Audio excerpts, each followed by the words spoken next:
Okay, so we're doing today, we're learning the final part of chapter 49, which talks about the reciprocating love for Hashem.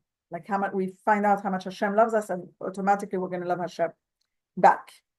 So there's an expression in Hebrew, like that says tachlis, like no tachlis, what do you want from me? Like you always have like amazing ideas and we talk in theory, like very high expectations, very high, gorgeous ideas and everything. But then like somebody comes to you and is like, no, what's happening for real? Like what's tachlis? So this class is all about like, let's get to real life, like we spoke about such beautiful ideas about how much Hashem loves us, and now we're reciprocating this beautiful love for Hashem. Beautiful, and we're seeing it in the blessings before Shema, which was what we learned last week. And then we say Shema and we say how much we love Hashem. Yes, we love Hashem so much. There's so much love. But what is this bringing us to? Like, what's the point of all this? Like, what's the tachlis of all this? So the whole point of meditating on all about Hashem, all about Hashem's love for us, and all about our love for Hashem, it's got to come to action in our day-to-day life. It's got to come somewhere. It's got to come to a practical point. So, and that's what we're going to learn about today. How do we actually express that love for Hashem? And we're going to see that we find it in the words of the Shema, in the continuation of the first paragraph of the Shema. So, like it happens very, very, like a lot of times this concept, like people get so excited about an idea, like you're like, oh, I'm going to make a new project and I'm going to build this new thing. And like, I'm going to start making, a new group get together or a new, like, sometimes you come up with great idea and you get so excited, the emotion is so exciting, and then at the end nothing happens. Did that ever happen to you? Can you think of such a thing? Like, what happened here? Like, why do we get so excited about something? You want to do something, and then a few days later it's like the idea was never here. So there's a famous principle, like a very foundational principle by Hasidim, is that every time you have a certain excitement, every time you're excited about something, you have to translate it into practical action. You have to take a physical, like you have to take it to action. You can't just leave it on a very high. So for example, on Yom Kippur, we're on a high. So Yom Kippur, you're like, wow, I'm so close to Hashem. I feel it. We get like we're on a high, but then we have to do something with it. We have to say, okay, this year I'm going to take a resolution that I'm going to start, praying, I'm going to start doing something. You have to take a resolution so that excitement of Yom Kippur stays with you throughout the year. We even have this concept every time there's a Farbrengen, like when I get together with people, the idea is to get inspired, but the inspiration doesn't stay there. The whole point of a Farbrengen is that then you take a resolution. You think about how can I improve myself? Like you take a day-to-day practical idea that you're going to take with you and start adding on to your service of God. Like it's not enough to just, sometimes you get so inspired, you go to an event, you're so inspired, and then the inspiration just dies down. But if you took that inspiration and made it into a practical thing, that inspiration will actually stay with you. An example to illustrate this is like a big fire. You can have a very big fire that gets lit up, but in order for that big bonfire to stay powerful, you have to constantly add, like you have to have something for the fire to catch on. You need to add wood, you need to add like different things so that the fire has what to hold on to stay there. If you don't have anything, as big as the fire was, it's going to die down. Okay? In order for a fire to stay fiery, it needs to catch on to something at all times. So it's the same thing with us now. We spoke in the last few classes about the way we have to meditate when we say Shema. So before Shema, we're talking, the blessings before Shema talk about the concept of thinking about how big Hashem is. Talking about how Hashem loves us so much, he left all those high worlds to come all the way down to us. He contracted himself. We're talking about all this, we're meditating about all this. And yes, the result is that emotionally we're awakened. We're like, wow, Hashem loves me so much. Of course I love him back. Like, we're reciprocating this love. We feel that love, and of course we want to love him back.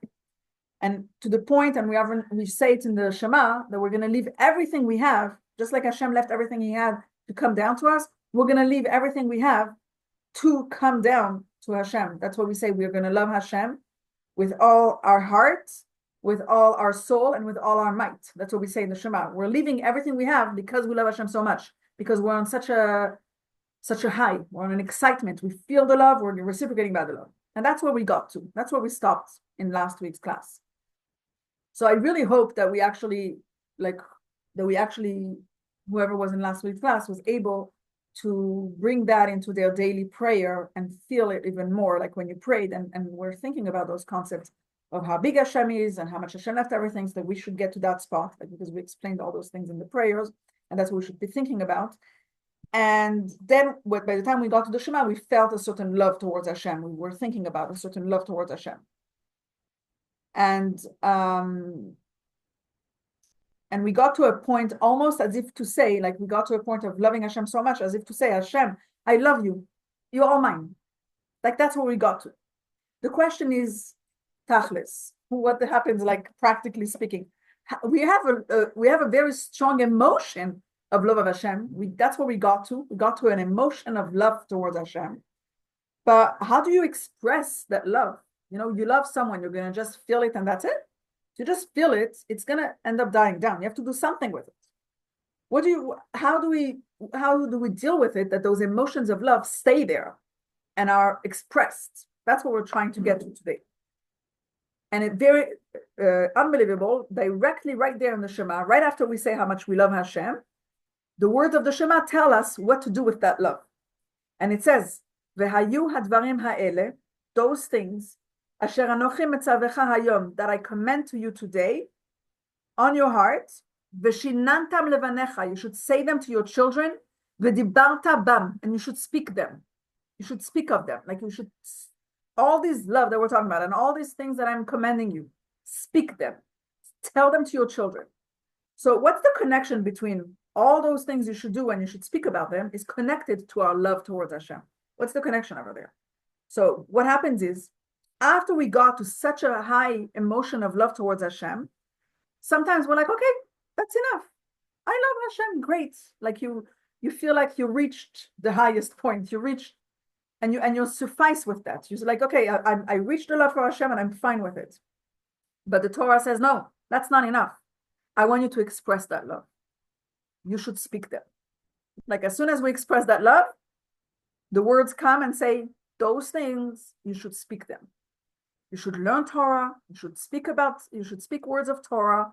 And that's how you stay connected to Hashem. It's not enough to just feel it, but you got to stay connected with Hashem. How? By speaking these things, by learning Torah with our mouth, with our words, and talking about it and learning it. So that's the first part. We're going to see it in the Tanya, how the Alter Rebbe brings this. He's first going to say how a person needs to meditate on the fact that Hashem loves us, and that, of course, we mean it, and it's like very serious how much we really feel it in our heart. We feel in our heart, in the very depth of our heart, how much we love Hashem. But it's not enough to feel it and to think it. In order for it to stay personal and fully stay there, after we meditated on that, we want to stay connected to Hashem. We got to express it. How do we express love? With a kiss. Remember those kisses? We express love with a kiss. How do you express a kiss with Hashem? How do you express that love towards Hashem? So with the words of the Torah, remember the mouth to mouth, because when you say the words of Hashem, the same words that Hashem said, that's the mouth to mouth kiss. Okay. Now when there's a kiss, there's actually two parts. There's the kiss, there's a mouth to mouth, and there's also the ear to ear. So when we talk about ear to ear, it's the wisdom of Hashem connected with our wisdom. Like we think and we learn all the things that Hashem is teaching us. When we learn the Torah, that's the ear to ear. But when we say about kissing mouth to mouth, it's got to be spoken. Those words of Torah, it's not enough to think it. It also has to be said. We also have to use those to say the words of Torah. That's how we bring the love for Hashem on a very practical level, like in a level where we're expressing this love for Hashem that we got to. So let me show this to you in the Tanya.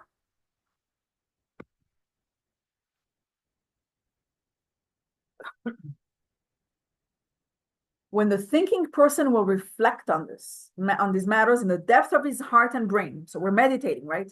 Then, as surely as water mirrors the image of a face, so we're going to reciprocate that love, his soul will spontaneously be kindled with love for Hashem, and he will clothe himself in a spirit of benevolence, willingly to lay down and resolutely to abandon all he possesses, for it will no longer be of major importance to him. We leave everything because we love Hashem so much, in order to only to cleave unto him and to be absorbed into his light with an attachment and longing and so forth, in a manner of kissing and with an attachment of spirit to spirit, as has been explained earlier.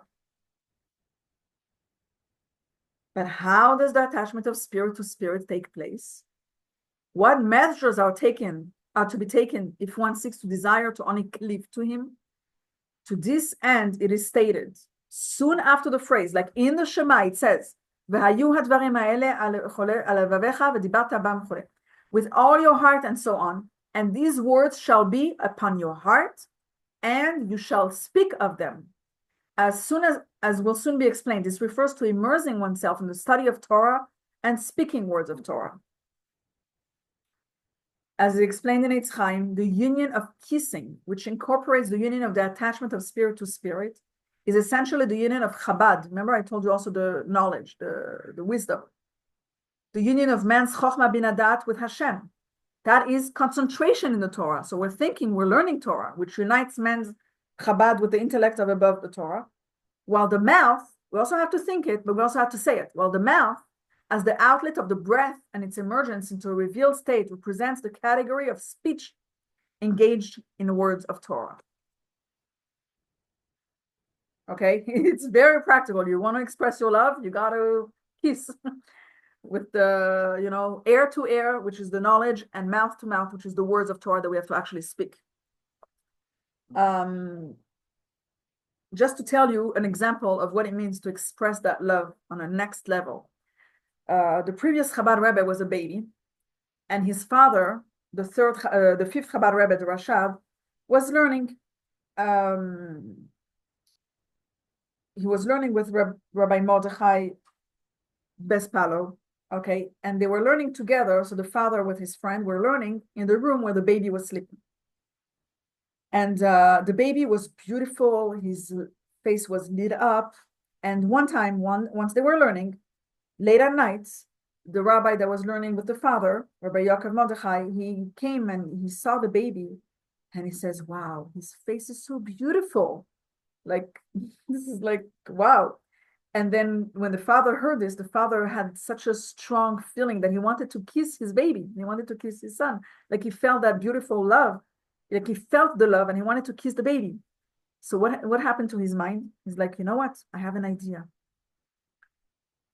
In the temple, when they loved Hashem, they didn't just bring a sacrifice, which is like a kiss, but they also brought gold and silver, and like more stuff.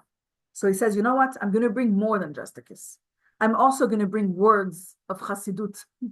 So then he sat down and wrote down a new thought of Chassidut, which is a ma'amar of Chassidut, which was called Marabu Masecha. And that writing that he wrote with the new thought of the Torah of Chassidut, he gave it as a gift later on to his son. That's like real love. You understand? Like, it's taking the love to the next level. It's like you're not just kissing, but you're also, with the wisdom of the Torah. That's like literally like, okay, you're talking about very high, very holy people, but it's still showing you how it's not enough to just love, but you want to express that love. So we learned here that concept of kissing with Hashem through learning Torah. Now, it's very interesting that learning Torah, it's not enough to just learn Torah and understand the Torah and listen to the Torah, but learning Torah requires that we say the words with our mouth, like we actually say words of Torah, okay? And it says it many times in the Torah and in the Shema, you see it, those words. It says, "V'dibarta bam," you should speak of them. "V'limatem otam et benechem ledaber bam," you should teach your children and speak of them. "Lo yamush sefer haTorah hazeh mipicha v'hagita bo yomim v'layla." The Torah should not come out, should not go away from your mouth, like it should. I mean, I'm saying it should not stop coming out of your mouth. It should constantly come out of your mouth, and you should be saying them day and night. So there's the idea of speaking them. And very interesting, somebody that learns Torah and doesn't have words coming out of his mouth does not accomplish the mitzvah of learning Torah with his mouth. Like to do the mitzvah of learning Torah, it's got to be done with speech, like a voice, and your mouth has to be involved in there. Even if it's like a very, very smart, rabbi, even if he learns and understands such very high concepts, if he didn't say the words, he didn't accomplish the mitzvah. Also, the blessings of there's blessings before learning Torah that we say, like we actually say it every morning, the morning blessings. We say it with our words, like with our mouth. We have to say the blessings. It's not enough to think it. Okay. And that being said, there's an additional mitzvah that comes of knowing the Torah. Okay. So let me ask you a question. When you understand something, you understand a piece of knowledge, like a piece of wisdom, understanding with our mind, is that in the thought or in the speech? Okay, simple. It's a simple question. So of course, when you understand, it stays in the thought. It has nothing to do with the speech. Understanding the concept is a thought process. Whereas when you speak something, when you say it, it helps you understand it. Okay. But the actual understanding happens in your brain. Speaking just helps, but the actual understanding is mainly in your brain, mainly in your thoughts. The question is, if mainly understanding Torah is in your thoughts, why it's not enough to learn Torah in your heart and in your thoughts? Why does the Torah say you have to speak them? What's the whole point of speaking the words of Torah, of saying the words of Torah? Why does it have to come out of our mouth? What's the whole point of it here? It sounds like it's something so technical. It doesn't sound like it's part of learning Torah. Learning Torah means you're doing, the main work is understanding with our mind. Why does the Torah say you have to speak it? You have to use your mouth over here.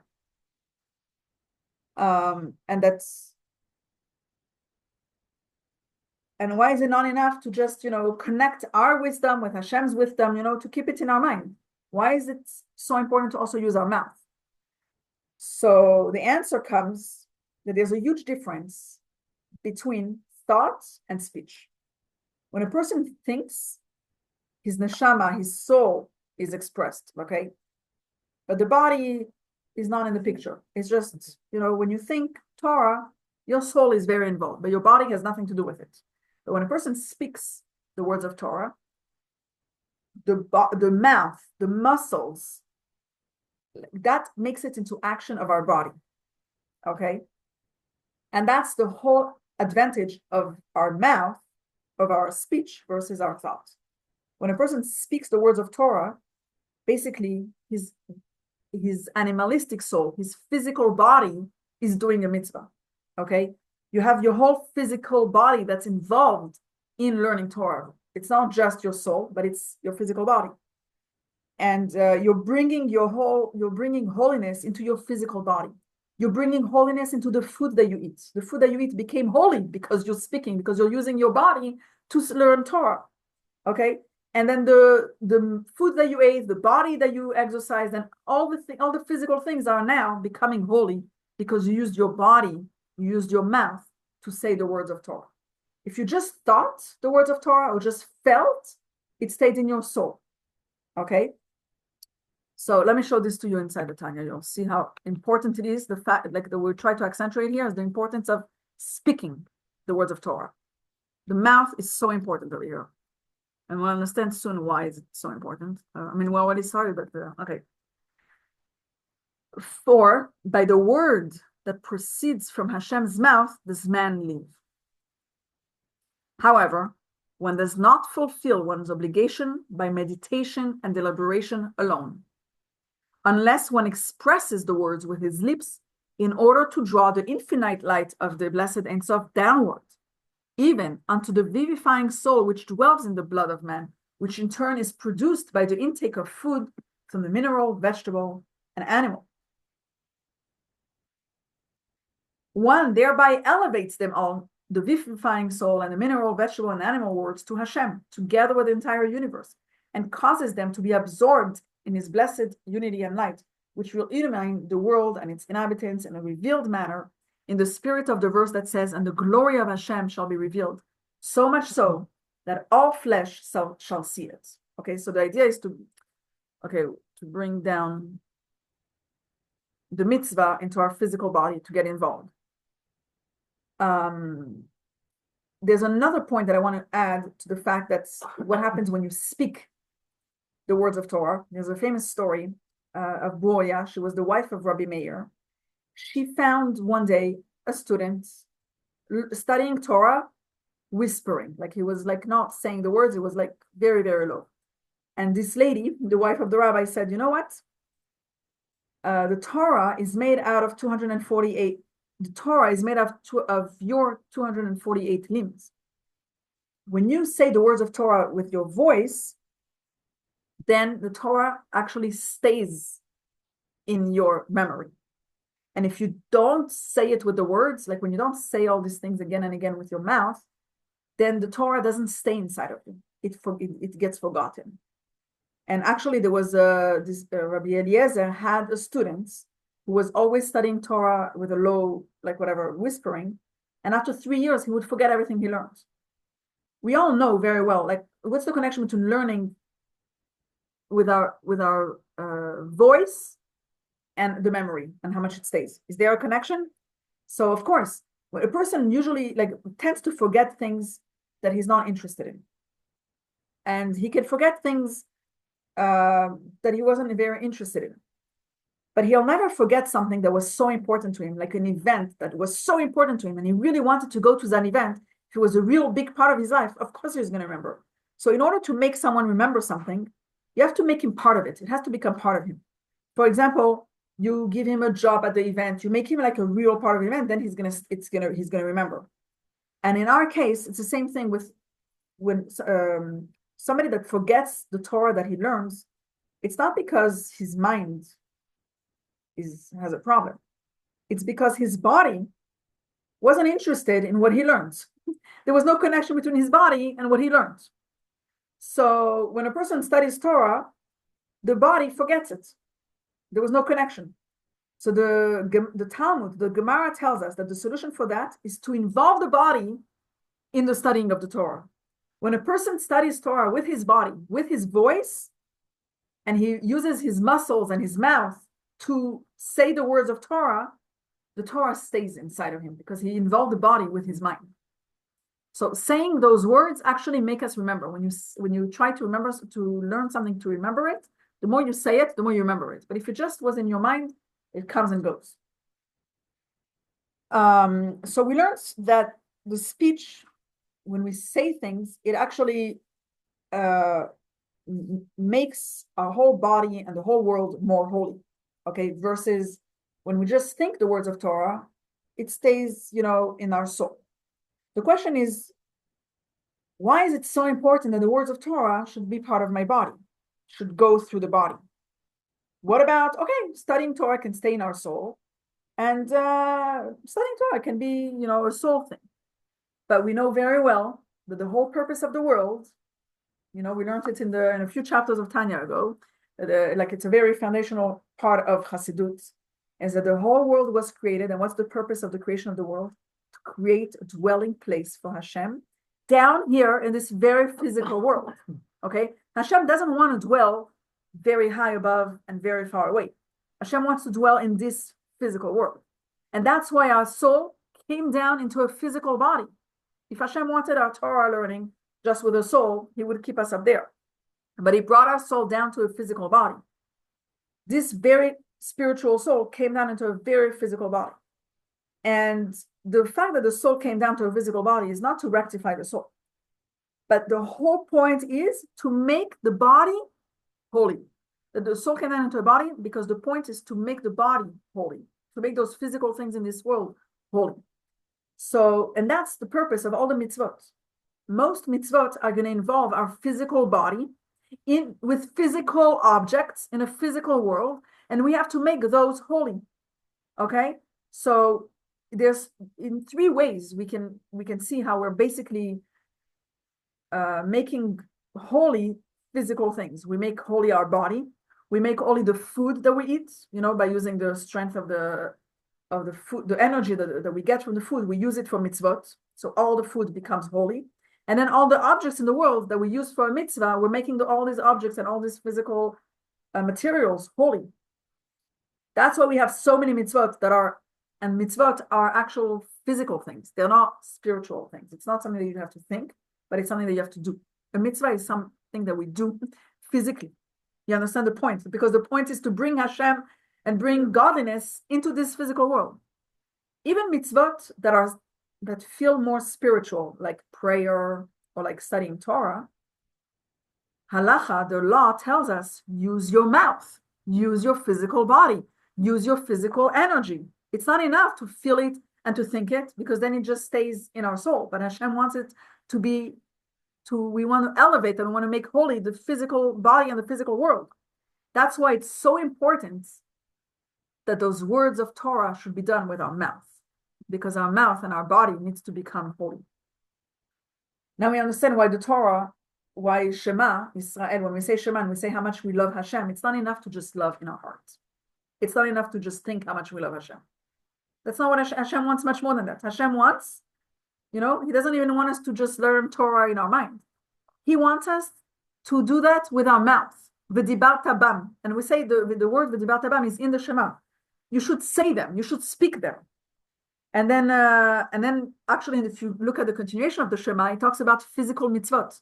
You should tie them, which is the tefillin. You should write them. You should write the mezuzot.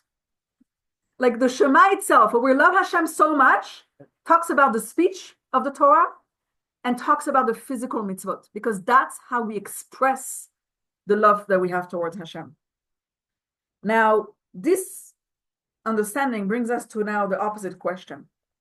If the words and the speech and the actions are so important, that's the whole point that the neshama came down to her body, and that's so the most important thing, then who needs the feelings and the emotions and the understanding of the mind? Maybe we don't need that. Maybe we just need the physical body and the physical actions. Because they're just like spiritual stuff and they have no connection with the physical body. And maybe it's just enough to just say the words of Torah with our mouth and do the physical mitzvot with our body.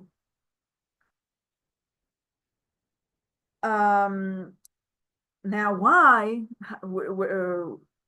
do we see that before in the Shema, before it says v'dibarta bam, before it says that you should speak them, and before it says you should do those actions of mitzvot, the Torah says you have to have an emotion in your heart. It says ve'ahavta et Hashem Elokecha. You should love Hashem. You should love Hashem with all your heart, with all your soul, with all your might. Why does the Torah say that?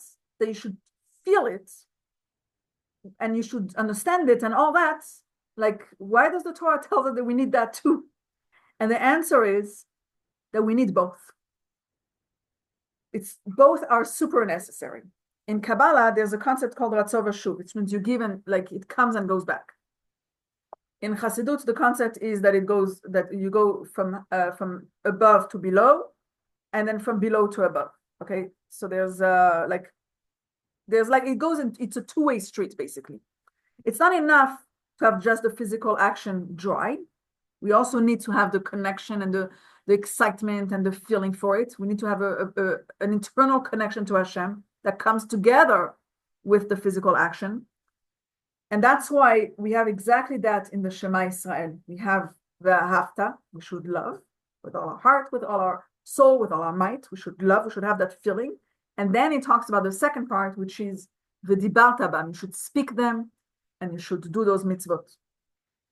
So we'll see now in the Tanya how the Alter Rebbe says that the whole purpose of the world is to sanctify the world, to make the world holy. And that's why it's not enough to think it and to understand it, all these words of Torah.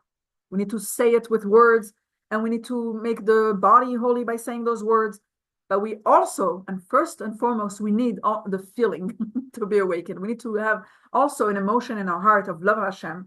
Like this, we have both ways. We have both. They're both necessary.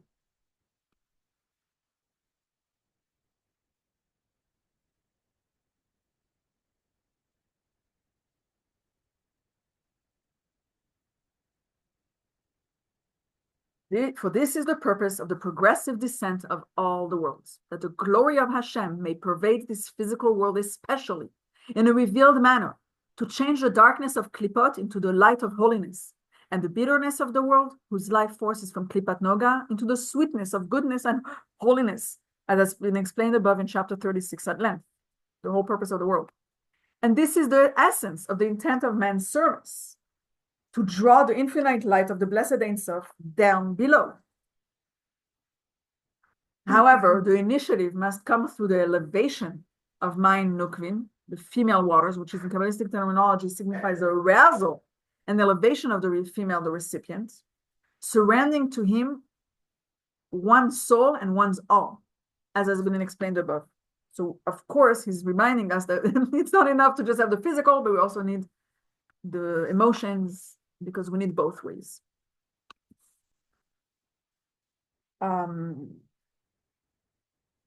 Very interesting story to tell you, to illustrate how we need it in both. We need also the physical and also the spiritual, really both. Like we also have to live in a physical body in this physical world, but we also have to bring all that and elevate it to spirituality. So there was a famous, like there was an artist who was painting pictures. His name was Baruch Nachshon. And he wasn't religious, and then he was a Choser B'Tshuva, he became religious. And at some point he met the Lubavitcher Rebbe. And the Rebbe encouraged him. He's like, you're an artist, you have a talent. You need to use your talent of painting pictures for holy things. Like I want you to paint holy things, basically. So here, first of all, we see for the first time the concept of making the world holy. Use your physical talents to make things holy, to bring holiness. Like your physical talent, make that holy. And so this painter was very inspired, and he started painting beautiful things. And he once came, like he lived in Israel, but then he came to New York, and he came with a lot of his paintings. And the Rebbe told him, I want you to make what is it called, an event where you show all your painting, an art show, let's call it, whatever, like there's a name for it, an exhibition. An exhibition with all your arts. The Rebbe told him, I want you to make you brought all your art, I want you to make a beautiful an exhibition and show all your paintings. And so he put all of them, and there was a picture of a candle, of prayers, of like the emotions of going up, of going higher. Now, the first person that came to the exhibition to visit was the Rebbe. The Rebbe came himself to go see those paintings, because remember, he's the one that encouraged him to do this, and he wanted to see him and encourage him, etc. So that also shows, how the Rebbe wants to use art and painting for holiness. And the Rebbe looked at all these paintings, and he was very, very interested.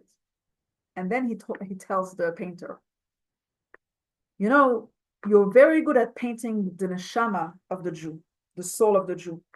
But you should know that a Jew also has a body. The body of a Jew is holy. So the artist asks the Rebbe, so what does the Rebbe want? So he says, I want you to paint exactly what it says in the Torah. I want you to paint like physical bodies, whatever. I want you to paint the stories of the Torah. And here we see again how the Rebbe puts attention to the body. He says the body is holy. Paint bodies, like paint humans. You don't just have to paint like fires and holy, like abstract things, like whatever, soul type of things, but paint real things. And even though like he had beautiful paintings that were very spiritual paintings, what can be better than that? But the Rebbe said, I want you to paint bodies. I want you to make a connection between the holy things, the stories of the Torah, all those stories of the forefathers and foremothers, and use them in your paintings and make make it into a body. So you see here the connection of having both. It's not enough to just be spiritual, and it's not enough to just be physical. We need both. We need to take the physical things and elevate them. So to summarize, I'm going to summarize what we learned today and tell us what we learned from today's class, but then I'm also going to summarize the whole chapter of Tanya that we're finishing today, which is actually also finishing like a section of Tanya. Anyway, so we learned today that the whole point that we're meditating in the blessings before Shema about how much Hashem loves us is for the purpose of awakening in us the love that we have for Hashem. We have an amazing love for Hashem because Hashem loves us so much. He's so big and he left everything he has to come down to us. So of course, we're going to also leave everything we have and come down and love him. And then we say that this expression of love needs to come in two ways. In our hearts, alevavecha, okay, which means that we're, of course, we're thinking and meditating and how much we love Hashem, and and also the way we learn Torah. All the wisdom is very important. We need to understand what we're learning, and all that is a kind of a kiss. But then it says the other part of the kiss is that we also have to speak them. The words of Torah have to come out of our mouth because we have to sanctify our physical body. And why is that? Because it's not enough to just think. We also need speech. Because the whole purpose of the world is to sanctify this physical world and turn the darkness into light. Clear? So we need both speech and physical body, and all that is super important. Not enough to just feel and think. Some people say, I just can't hold myself from saying that. Some people say I'm a Jew in my heart. That's not enough, Hashem. Hashem wants our physical body. Hashem wants our physical actions to come and express our love for Hashem. If you love someone, you're just going to feel it in your heart and it stays there, or you're going to say it and you're going to do things. That's the love that we have for Hashem. So we're going to speak the words of Torah and we're going to do those mitzvot. That's how we express this love that we have towards Hashem. We learned different parts of Shema in last class and today. And what we should take away from today's class is very simple. We say a lot of times the Shema. We say it every day, twice a day, however often you say it. And very often we just read the Shema and we don't even know what we're saying. But now we know the way it's built up, what we're saying. Okay, we're going to say it a little slower and understand what we're saying. It starts off with Ve'ahavta et Hashem Elokecha. You should love Hashem. First of all, remembering how much Hashem loves us, and we're expressing, and it's awakening in us how much we love Hashem. Hashem left everything. We're going to leave everything that we have for our love for Hashem. We're going to leave everything that's disturbing us just because we love Hashem. We're going to put everything aside and love Hashem. That's the first step. Second step, it should be in our hearts. We should express this love that we have towards Hashem with learning Torah, with our wisdom, with our mind. We're going to connect the wisdom of Hashem with our wisdom, and then that's already an expression of a connection in our soul, in our mind. And then we should speak them. We should use our body. That love that we have for Hashem and that learning, we have to bring it down physically. The learning of the Torah needs to be with our mouth and with our actions, with our physical body. That's how we express our love for Hashem. So hopefully we know what we're saying, and we're also going to do it like this. The whole point of this class is also to inspire us to want to learn more Torah, to actually, learn with someone that you can speak it. That's why at the end of the class, when I offer questions, say those things so they actually internalize even more, and also do more actions, do more mitzvot. Try to every day do physical mitzvot. With your mouth, say a blessing. With your hands, there's so many mitzvot that we do. All those is because we're using our physical body. The more mitzvot, the better.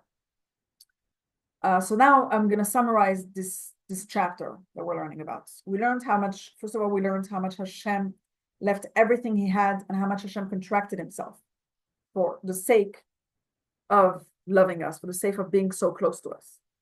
Then we learned the blessings before Shema, where we have to meditate on how big Hashem is, first of all, on how, Hashem is in charge of the whole universe and created everything and created so much and constantly creating.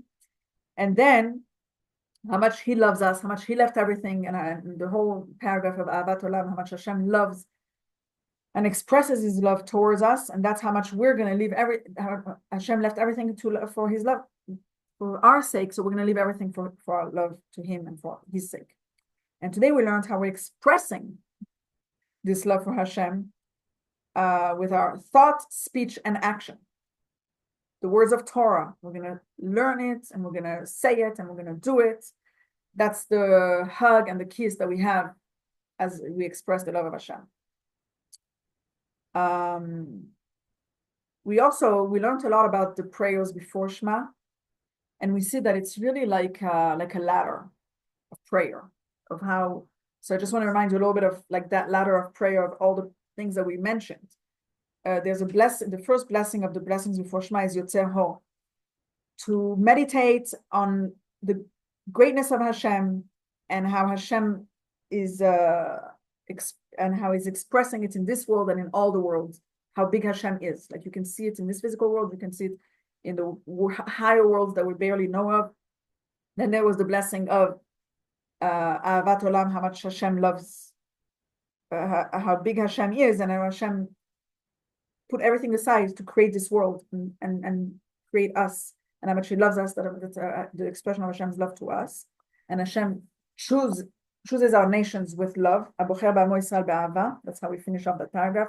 When we say Shema Yisrael, we say ve'ahavta, after we know how big Hashem is, and after we know how much Hashem left everything. According to the concept of reciprocating this love, we now are feeling how much Hashem loves us so much, we're going to automatically reciprocate this love and feel that love for Hashem. And that's when we say, love Hashem. How much? Leave everything with all your heart, with all your soul, with all your might. And then it says, all these things, it should be in your heart. You think them, you should connect with them by learning Torah, by understanding the Torah with your thoughts. And then you should speak them with your speech. Like if you see, it's like unbelievable, like even in the order of how it says in the Shema, first thought, then speech. But it's not enough to think all the words of Torah, but you should say them. You should use your mouth as you learn Torah. And then you should tie them in your hands. You should do all the mitzvot of tying the tefillin, do the mitzvah of putting the mezuzah, like it's physical mitzvot. Okay, so all that love, we're expressing it with thought, speech, and action. That's how much we love Hashem. That's how we're reciprocating this love for Hashem, of how much Hashem loves us. That's how much we love Him automatically. It's like reciprocation, just like the water reciprocates your picture. Like it's automatic. You don't have to make any effort for that. Like as soon as we understand how much Hashem loves us, that's how much we love Hashem.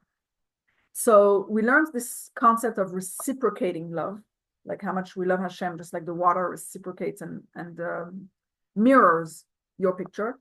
The next chapter, we're going to talk about another type of love. It's a love that's a fiery love. It's called Ahava Kirsefei Esh. So we're going to talk about a new love, which we mentioned actually along before, but we're going to get into it in the next chapter.